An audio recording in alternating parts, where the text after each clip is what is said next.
আজকের আমাদের বাড়ি অনেক লোক কুটুম্ব হয়েছে, ওই জন্য ভেবেছি আমরা আজকে একটু বিরিয়ানি করব। তা সেই ক্যামেরা ট্যামেরা অন করার আগে আমার মার ভাত রান্না ফান্না সব হয়ে গেছে। আর এখন দেখো আমার বর্ষায় দুটো হাঁটু মাটু কেইলে বসে আর পেঁয়াজ ভাজেছে বেরেস্তা করার জন্য। বলেছি বলে আবার একটা চেয়ার নিয়ে উপরে ভালো করে বসে পড়েছে, তবু দেখ লুঙ্গিটা আর ফেলে দেয়নি। কি বলবি বলতে নে, নতুন বইয়ের পাশে বসে আছে, কোনো লাজ লজ্জা নেই। বাবা যা পারে করে করুক গে। আমি এইদিকে একটু আলুগুলো ভেজে নিয়েছি হলুদ দিয়ে। আর এখন এই মাংসটা দেখো ম্যারিনেট করা ছিল, এই মাংসটা কড়াই ঢালতে হয়। হাই দে এক্ষুনি কড়াটা উল্টে যাচ্ছিল। ভাগ্যিস আমি ওখান থেকে সরে এসেছি, নয়তো এক্ষুনি তেলটা কেন ঠিক রোলে দেখলে তো আমার হাত পা পড়ে এক্ষুনি পুড়ে একাকার হয়ে যেত। আর এ কেরম দান মুখ খিঁচে আর মাংসটা কষতেছে দেখ না। দে ওর দেখা দেয় কি পিছনে ও শালা ও খেঁচা শুরু করে দিয়েছে।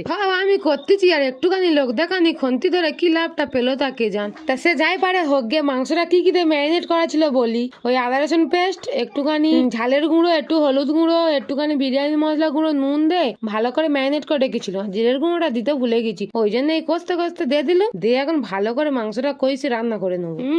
মাংসের তরকারিটা শুধু কিরম হয়েছে দেখো। তাই এই ধারে সবকিছু রেডি হয়ে গেছে, মাংস তরকারি হয়ে গেছে, আলু ভাজা হয়ে গেছে। চল এবার দুধে কিছু মাল মশলা যোগ করে দি দেখি। একটুখানি ওই বিরিয়ানির রং দিছিল, আর এখানটায় 4 চিপি মতন গোলাপ জল দিলাম, আর 4 চিপি মতো কেওড়া জল দিলাম।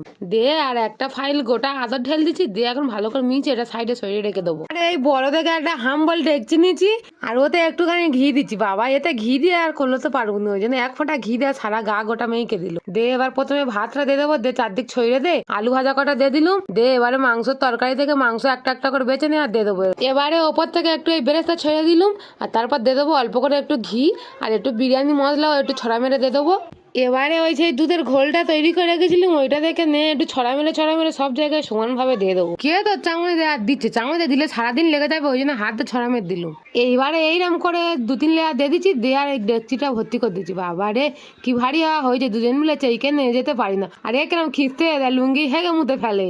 তাই হাম বড় ডেকচির একটা হাম বড় ঢাকনা চাপা দিচ্ছি, যদি না সেন ফেন বেড়ে যায়, ওই জন্য 3-4টা ইট ওপরে আবার দিয়ে দিলাম। এই গ্যাসটা জেলে দিচ্ছি, দিয়ে 10 মিনিট লো আছে আর রেখে দিয়েছিল। তারপর যেই ঢাকনাটা খুলেছি, ভাল ভাল করে এমন সেন্ট এসে নাকে লাথি মারতেছে কি বলবো। আর দাঁড়াও, বিরিয়ানিটা কেরম হয়েছে তোমাদের একটু উল্টে পাল্টা দেখে দিই। দেখেছো তো তলায় একটুও ধরে যায়নি। ও মা গো, সেন্ট ফ্যান শুকে এরা কেরম ছুটে ছুটে আসতে লাইন দিয়ে, 1 2 করে 3 জন এসে পোঁদে লাইন দিয়েছে। হয় দেখ আমার দাদা আবার 1 মুঠো ভাত তুলে নিয়ে খাওয়া শুরু করে দিয়েছে। আমার মেয়ের কাছে বিরিয়ানি খেতে এসে ঘুইমে উল্টে পড়েছে। আমার মেয়ে দেখো 2 পিস মাংস নিয়ে খালি ছিঁড়তেছে। আর আমার বরটার কথা কি বলবো, এর খাওয়া যেন দেখে দিলে 14 পুষে যেন বিরিয়ানি খায় না, কেরম করে খাচ্ছে দেখ।